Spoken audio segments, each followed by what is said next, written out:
Europe has been cosplaying as a superpower. It built its identity on human rights, green regulations, and soft power, all under the protection of American hard power. Now the real world is knocking, and Europe is still busy writing press releases. For decades, Europe has been governed by what you might call luxury rules.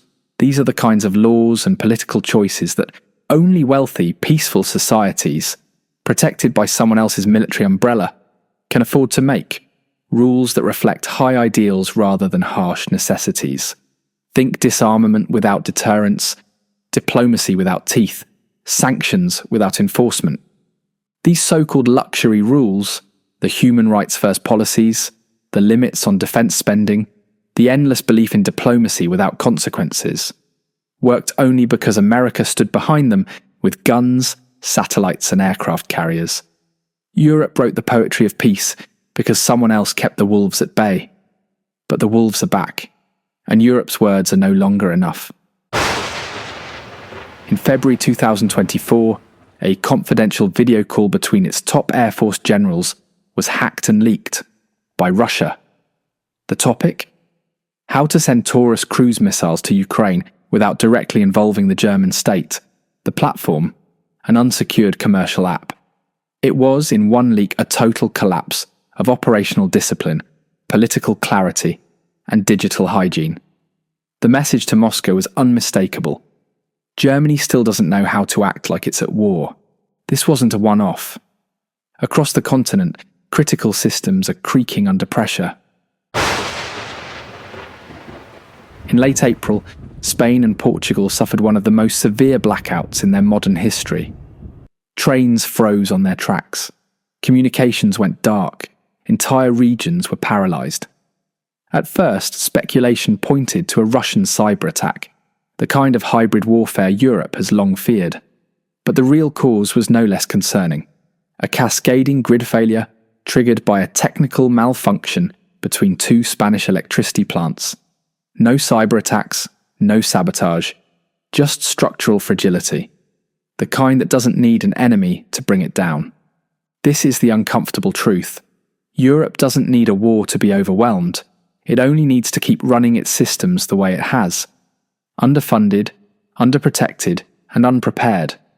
And while European infrastructure buckles and its military leadership gets spied on with ease, Serbia's Aleksandar Vučić flew to Moscow to stand proudly next to Vladimir Putin at Russia's Victory Day parade. This after months of European pressure to distance himself from the Kremlin. Vučić didn't blink. He knows, like others do, that Europe's rebukes are rhetorical. That Brussels talks a big game, but rarely follows through. He took the funding, he took the trade, and he ignored the lectures. And if you thought that was the bottom, think again. According to Ukrainian officials, a Hungarian spy network has been operating inside Ukraine, gathering intelligence, feeding it back to Budapest, and undermining Kiev at a time when unity should be non-negotiable. Let that sink in. A NATO and EU member is allegedly running espionage operations inside a country fighting for survival, against a common enemy. Europe doesn't just struggle to project power outward, it can't even keep its own house in order. And now even Europe's biggest financial scandals are stained with Kremlin fingerprints. The man behind Germany's massive Wirecard fraud, Jan Marsalek, wasn't just a white-collar fugitive. He was a Russian GRU asset.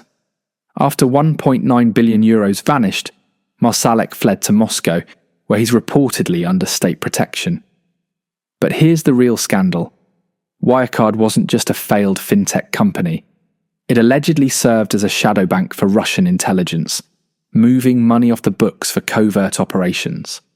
A Russian spy ran one of Germany's flagship tech firms while laundering cash for the Kremlin, and Europe's regulators looked the other way. This wasn't just fraud, it was infiltration at the highest level. A GRU agent ran one of Germany's top financial companies, and no one noticed until it collapsed.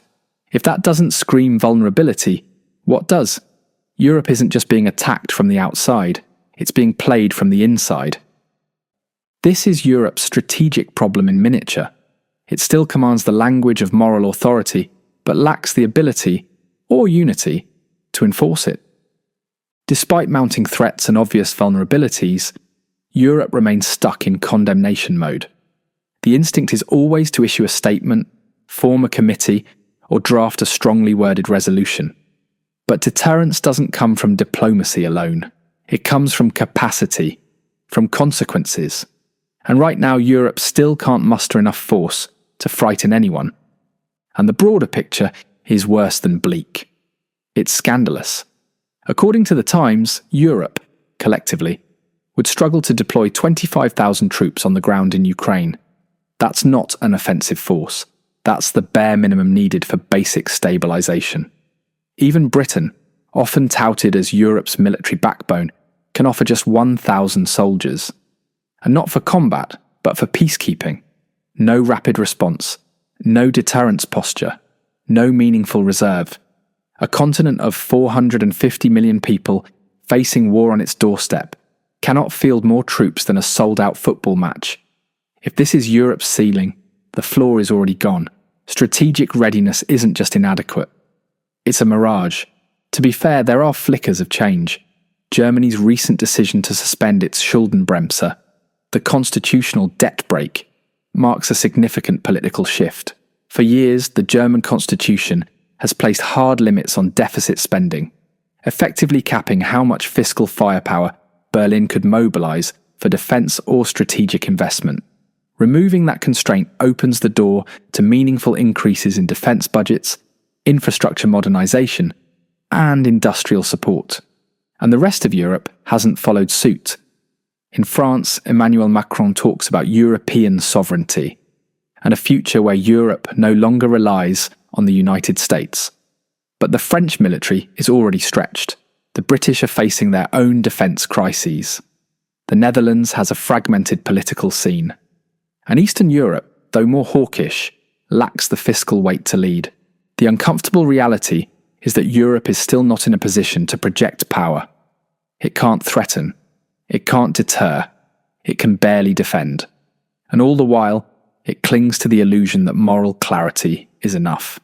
But clarity without capacity is just idealism. What we are seeing is not a new Europe. It's the same Europe. Cautious, slow-moving, self-congratulatory, trying to navigate a world that has become radically more dangerous. The signs of change are too few and too hesitant, and time is running out. The blackout in Spain wasn't an act of war, but it was a warning. You don't need an enemy to bring you down, not when your systems are brittle and your assumptions outdated.